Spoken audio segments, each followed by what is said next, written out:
Welcome to Transform Now, brought to you by SS&C, where we explore the future of work through the lens of AI. Across industries, leaders are rethinking strategy, culture, and operations to harness AI's full potential.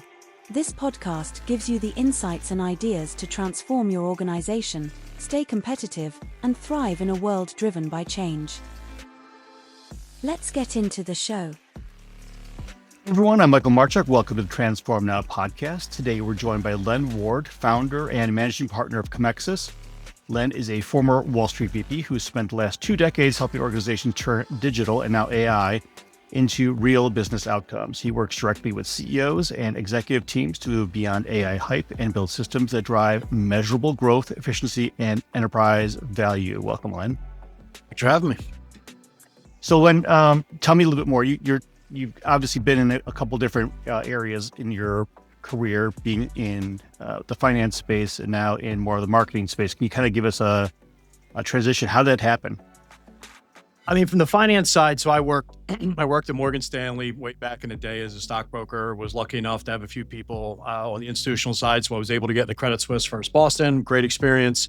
When my time came to an end there, I was part of an e-commerce startup team. So we started up an e-commerce business when that was kind of like brand new for people. You know, I mean, back in the day, you were advertising on more places than Google. You're actually selling a lot of your e-commerce stuff on eBay and Craigslist and stuff like that. So I'm really dating myself. But what was growing though during the time was the need of really having to rank on Google. Like Google was really emerging as like the big dog at that point. And there was ways in which we were teaching ourselves SEO. We actually hired an agency to do a lot of stuff for us back then. We realized, hey, these guys aren't doing anything. So I took a step back and said, all right, I'm going to learn everything I can about digital marketing. And I really did, from SEO to understanding how you make updates to websites. I actually went back to community college to learn a little bit of coding. Not a coder by any stretch, but just a little bit. I was actually, believe it or not, when they were first offering the online classes for community college. I'm actually doing that as well, which is really weird back then.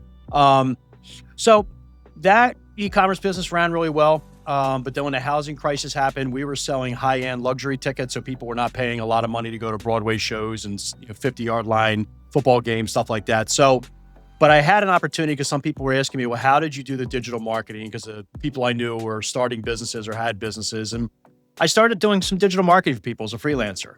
I tell people the story all the time. I literally, close my office door one day and I open it back up and there's 25 employees looking at me that are working for me. That's how fast it grew.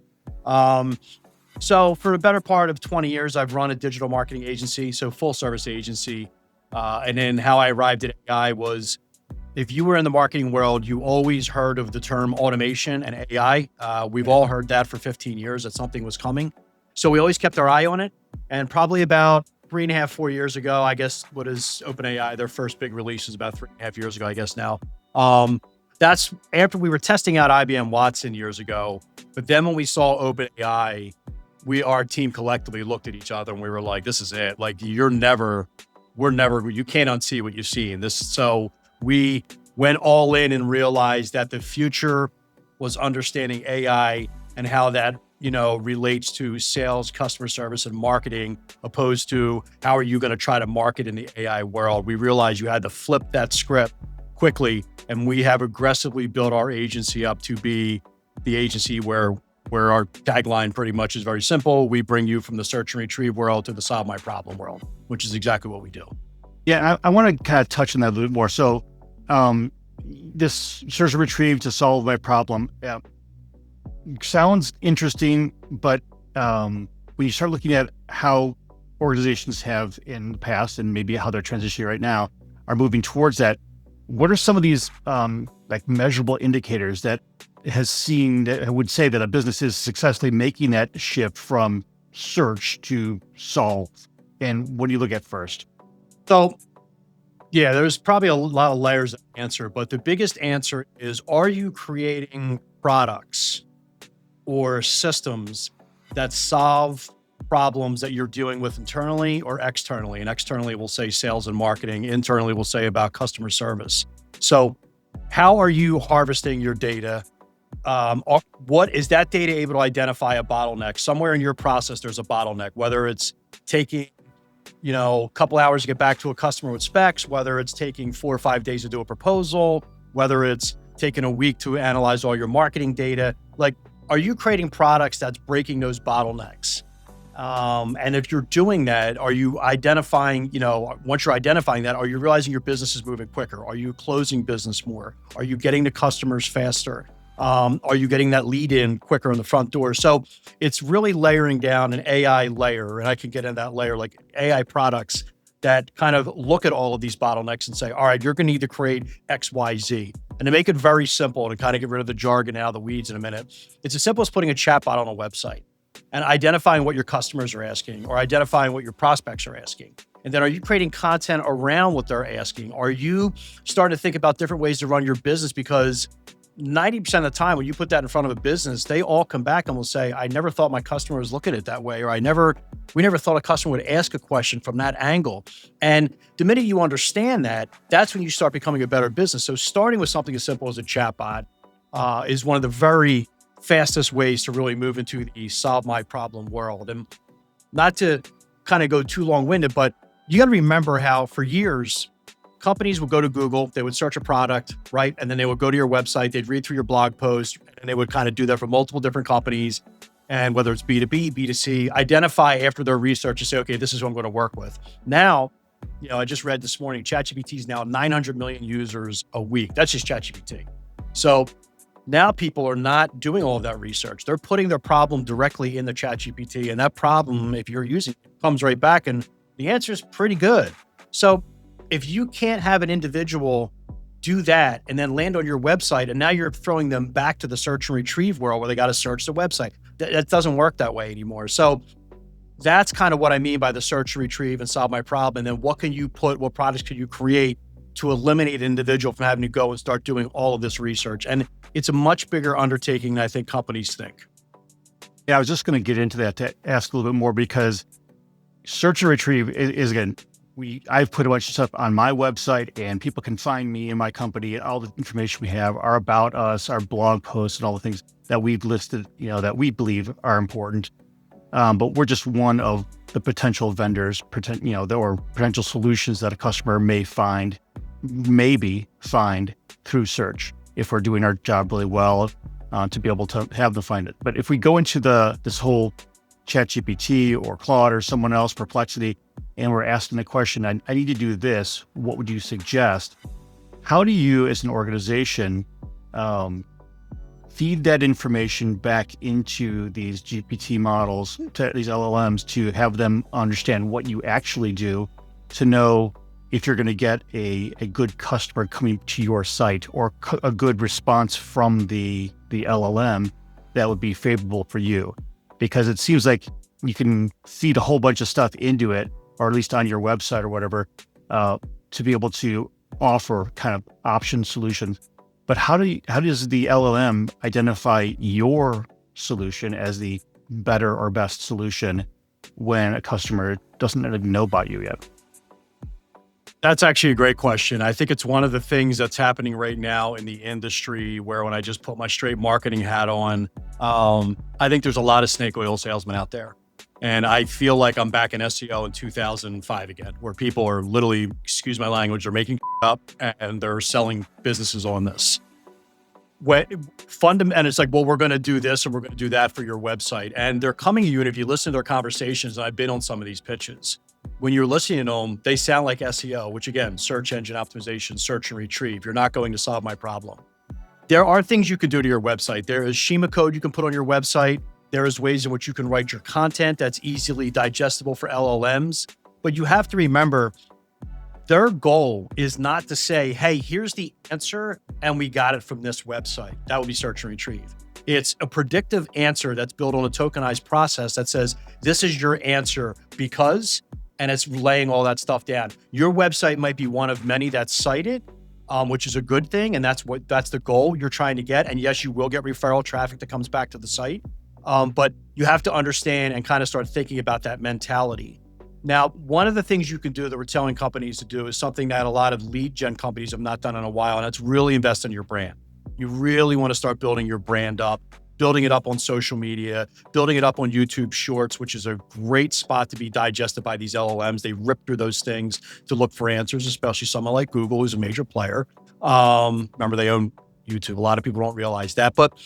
And I also think it's kind of like a gray area, because I know there's some companies saying, hey, look at what we've done. And we've done the same thing. We send traffic to our clients' websites, no problem with LLMs. We kind of feel like our formula is working, but we all know deep down that's fleeting, because ChatGPT came out 2 weeks ago and said they're not going to be showing links anymore. They're going to really reduce links to the point of zero. The end game with these systems is to have you operate within these systems and to not have to go out of the systems and go look at various different things. So businesses need to start educating themselves on building custom GPTs that people can use within ChatGPT, building apps, which you can now do, which ChatGPT's bought back in. And there are mirror products like this in the other platforms as well. But you want to take the time right now, if you're marketing and somebody said, Len, well, what do I do the rest of 2026? My recommendation is this, which kind of capitalizes on your question. Continue to do the road of lead generation, pay-per-click, SEO, all that, to keep bringing the money in the front door. However, understand that don't sit down with your marketing team and say, how do we improve this? It's going to, the tide's going to completely continue to pull back. You should still be getting the majority of your business out of that. But the flip side of that is, let's really try to understand these apps. How do we build an app? What do we do? And it's actually pretty easy. How do we build a custom GPT? Pretty easy. How do we start building our business within this frame and go from there for when people do leave the search world and they start living in ChatGPT fully? How can we make our business, work within there? And that's where building your brand and things like that, and coming back to businesses and saying, don't forget to use our custom GPT. Don't forget to look for our app in ChatGPT. That's how it's going to go. Your website's importance is going to get less and less and less as we go. And what is going to be more important is the data that you put on that website that ChatGPT can pull. So long-winded answer, but that's where when people are saying, hey, I want to get in there, that's fleeting. Don't invest a lot of money in doing that. Like, I think you should do it, but don't make this your priority. Your priority is building your brand rate. It sounds like that transition, and you mentioned the SEO transition, where everyone was trying to figure it out at that time, but how do we bring more eyeballs to our website to have people find us, to have them see what we can do, and then identify, are those the right people that we want? Or is our messaging attracting the right type of buyer to our site? When we start looking at the transition to an LLM, where the information and the answers to the questions people may have really need to be embedded in a longer form kind of informational text. How do you do that without sacrificing the quality that you have for human readable content on your own website? I think you're writing in a very, it's actually an FAQ type style. So you're writing a lot of you want to kind of come at it from a frequently asked questions mentality. It's actually, believe it or not, I find the LLM content that you create much cleaner and easier to digest than what we did with SEO, which is very dense, keyword packed. You got to do 1,000 to 1,500 words and all of that. And, credit to the great, copywriters of all those years of doing tremendous content. But we fell into that realm of writing for Google, right? That's what we did in SEO. We just wrote for Google, to make sure that we could rank. And then a customer got there and was like, good God, this is overwhelming. I don't want to read it. Let me just fill out a form. But now it's really like, okay, you've arrived here because this is your problem. These are the three things you want to identify. These are the three reasons why you have the problem. And here is the step-by-step process to solve your problem. That's the type of content you want to write. Think about how you ask something on ChatGPT, or you ask Alexa, or something along those lines. That's how you want to digest your content. So don't dilute it by, and I've already heard the companies that are kind of already doing the stuffing of locations and the keywords. Again, I come back to the same thing with people. It's more along the lines of, you want to get away from keywords and get away from all that stuff and just think of the problem that your customer may have, and then write from that problem down and saying, this is exactly how we solve that problem, and we're going to show you how. Gotcha. Sorry. So you mentioned too, in other places that you describe AI, internal AI knowledge bases and SOP-driven assistance and internal data rooms as an underutilized advantage, which kind of gets back to what you were just mentioning, I guess. but maybe you can connect those dots for us and how that those internal data rooms and heavy knowledge-based kind of concepts can be leveraged within an LLM or this new non-search structure. So I think if I heard that question right, it's basically how do you organize the data rooms? Is that what the question was?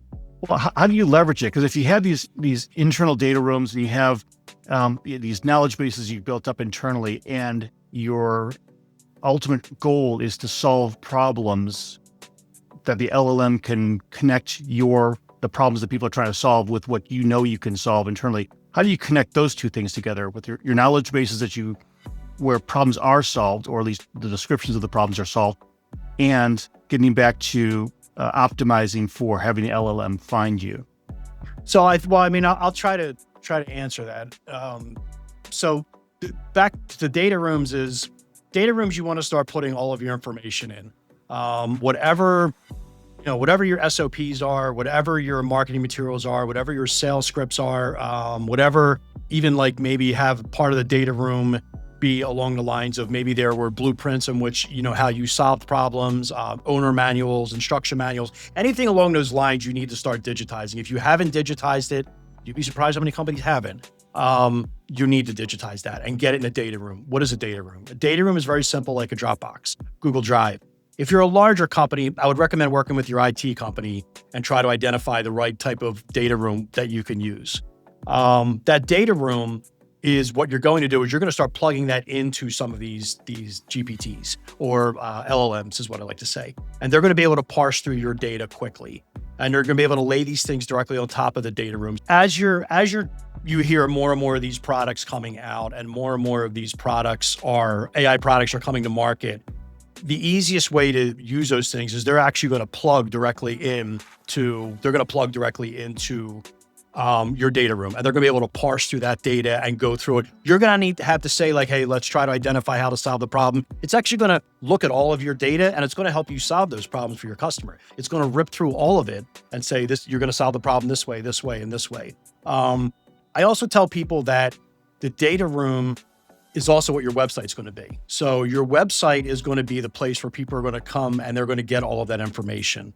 Your website in a couple of years, not even that, maybe even a year's time, you're going to be less focused on the navigation, how good looking it is and all that, and more concerned about how the data structure lines up in there.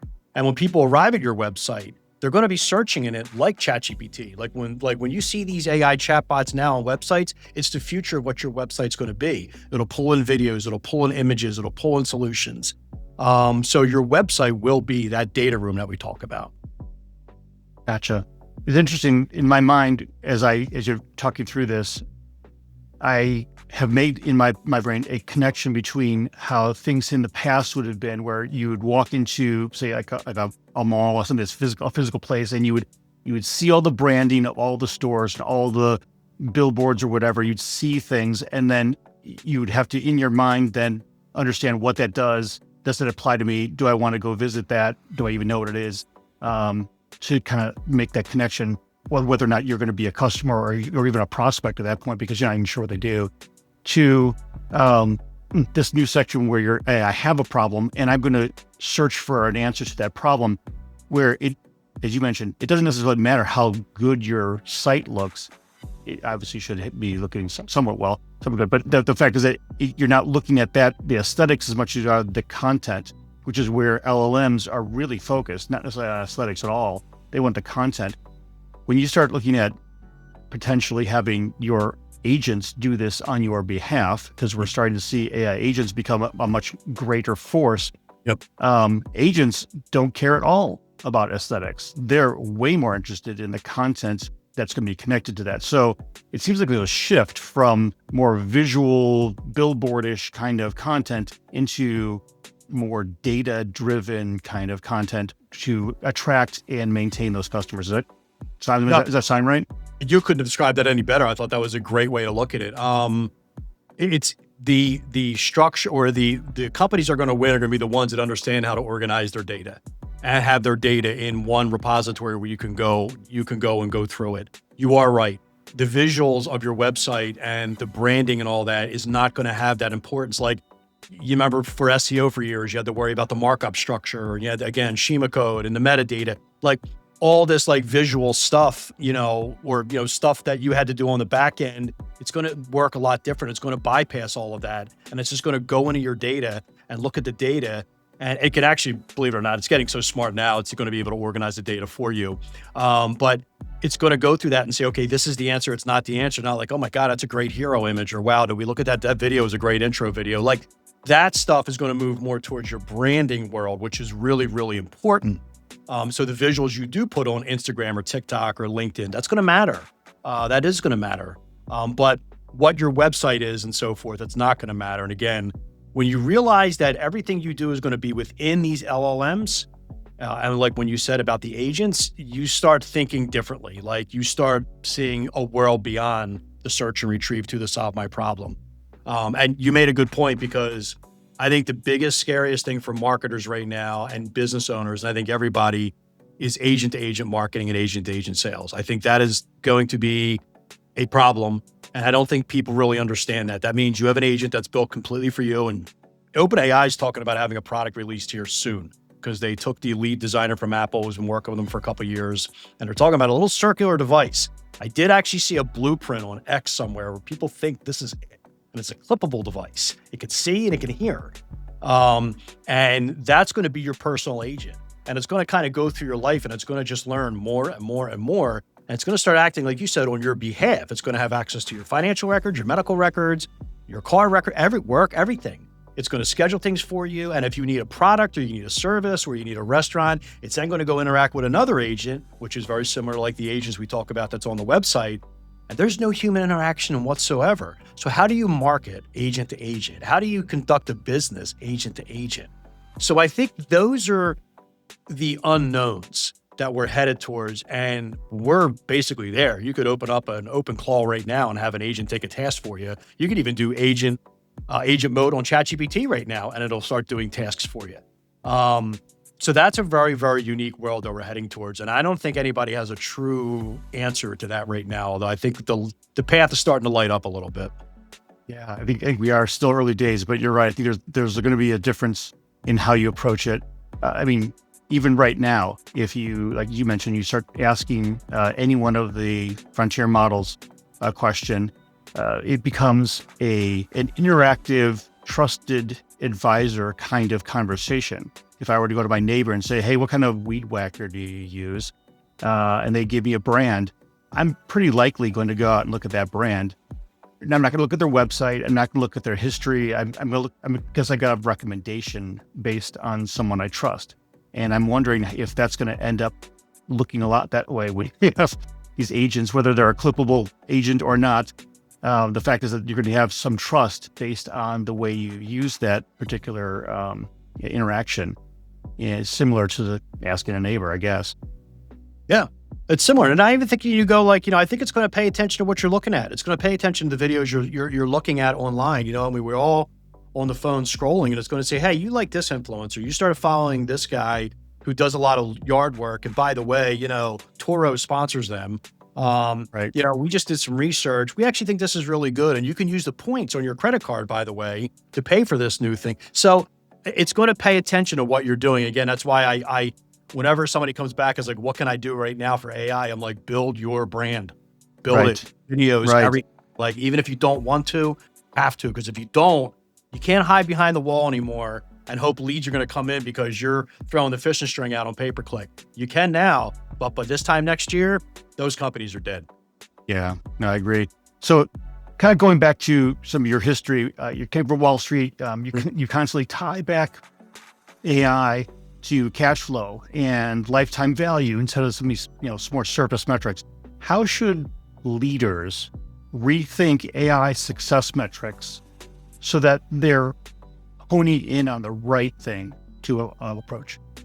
So I think the best way to go about it is look at your customer acquisition cost, which is the very easiest way to do it. So if you don't know your customer acquisition cost, your CAC, you really need to get to know it. There's a lot of companies out there that I know don't really understand that.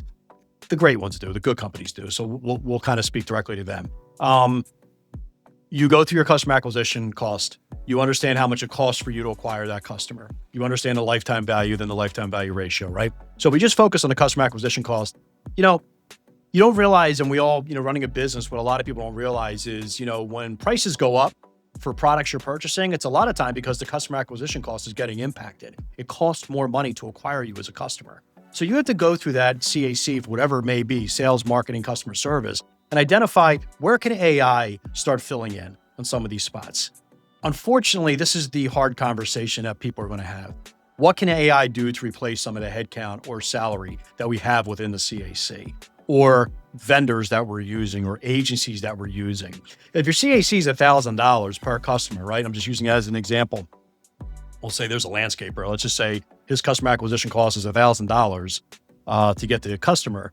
But that customer stays for 5 years and so forth, so it's a great customer. You got to go through it and say to yourself, yeah, I got, Mike's agency that runs stuff for me, but that's only so, but, I'm doing better just posting stuff on TikTok, videos on TikTok, which is kind of taking me a minute. I use an AI thing to clip my videos up and it goes online. So I don't really need to spend that kind of money on Mike's agency anymore. And you can just kind of go through it. I'm not saying blow up your CAC, but that's the fastest way to really identify an ROI on AI. Really kind of digging through your customer acquisition costs and say, my customer acquisition cost is $1,000. I want to try to use AI to bring my customer acquisition cost down 20%. What can I do? And then you start lining up all the AI products or AI services you can do out there and say, which one can I replace? So that's probably the easiest, fastest way to come in and say, this is how it's going to impact my bottom line. Gotcha. So, you've also talked about this, that you've argued that AI adoption is not going to take decades like previous technology shifts happen. It's going to happen in the next couple of years. So if the company still wants to be relevant at the end of this couple of year period, what's one operational capability they have to build right now to make sure that they are still relevant? They absolutely have to identify an internal individual who is going to now spearhead the AI leadership role at their company, or their AI initiative. Sorry, I was looking for the right word. AI initiative. So the very first thing they have to do is look and say, who are we going to pick to lead this? And they're going to teach themselves. Whether you hire a consultancy agency, whether you bring in someone like Comexis that kind of helps with this, you need to identify that individual. We always recommend this is CEO, or the person that's basically a part owner of the company, maybe the vice president. Like, they are so close to the top. Again, we prefer the top because once they see AI and everything that goes in there and they realize like what's happening, the owner or the president of the company needs to understand the impact that's going to have of all the roles underneath that individual. So they need to really understand AI and look at it, because once you understand AI, then you're going to be able to make intelligent decisions as to what roles do we need to change, what roles do we need to add, what roles do we need to eliminate, and all of that. So you need to do that now. Companies that are waiting on this to be a 2027 initiative, it's going to be a problem. Now, I also take it a step further. Using ChatGPT for answers and Claude for answers and all that is great, but you have to go a step further. You have to now leverage it for intelligence. You have to have it helping you start making decisions. Then you have to say to yourself, okay, can I build AI? Because we've moved beyond the question and answer phase of AI. The real companies that are getting ahead right now are the ones that are building with AI. So they're looking at it, they look at the bottleneck, they take a step back and say, can I vibe code something up? A CEO, no matter what their age is, should be able to truly vibe code a product up at this stage, even if they need help to get it launched at the very end. You have to understand that we've arrived at the day of, and I've used this term because I heard it before at a podcast, it's disposable software.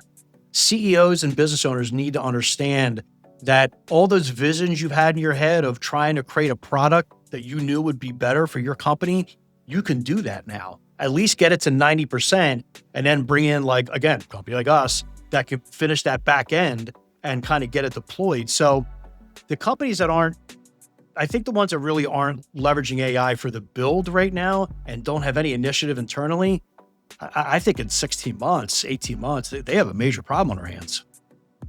We start looking at maybe a more established business. Think of like a mid-sized bank, a regional bank or something like that, smaller insurance company. So they're they're not small businesses, but they're also not multinationals. Okay.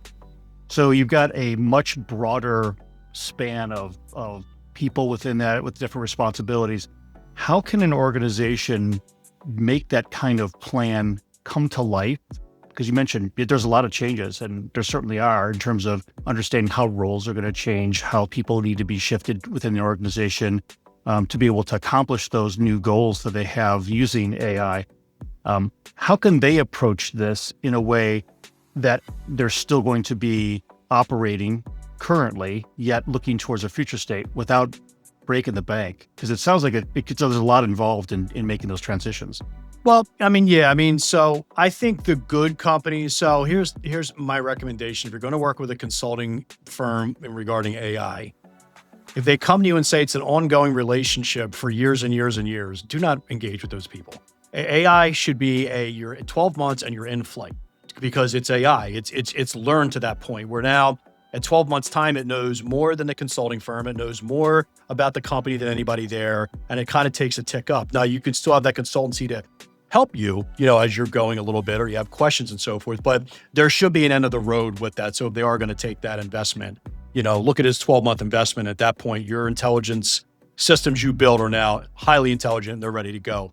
The easiest way to do it, again, I come back to chatbots a lot, and I say this a lot because it's the easiest, most affordable way in which you can put something on your website or lay something on top of a data room and you can answer questions quicker. So if you have I know it's like the premiums and all that for insurance. So if you're writing like an insurance quote or something like that, you have to go through stuff. But if somebody has a question about, what they're covered for, what they're not covered for, don't be like, we'll get back to you. Let me read through it. No. Ask the question directly on the LLM that's on top of your data room and give that customer an answer right away. And you should do that systematically across all areas of the company, whether it's finance, whatever. Like, find a data room, put these chatbots directly on top and answer questions quickly, because I'll tell you why. Because the individual is calling you, asking you about this, saying, what am I covered for? This happened, am I not covered? And so forth.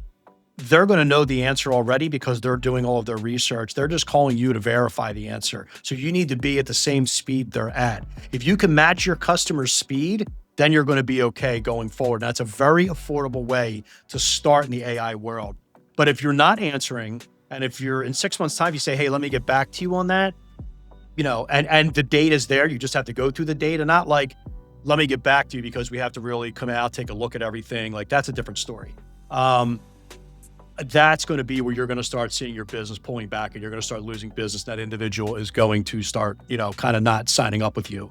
If they're electing to work with you from an insurance standpoint, financial standpoint, and you're trying to get them as a customer, you have to understand your average customer in the next 6 months or less is going to be the most intelligent customer you've ever seen, because they're just simply asking ChatGPT before they walk in, or they're literally sitting on their phone as they're talking to you in the office or on the phone, asking the questions. If you can't match that speed, you're dead. So that's the problem. And the line I tell clients all the time, speed is your new moat. End of story. And the fastest company is going to win this new world. Kind of makes sense. So kind of wrapping that into my last question here is, so we fast forward 3 to 5 years and we look back, what's going to separate the organizations that truly got AI right from those who experimented a lot but really didn't transform? Well, I think the ones that completely moved into that whole solve my problem mentality. I think the ones that eliminate all bottlenecks or all off ramps where, anything to distract the customer from getting them truly to their answer.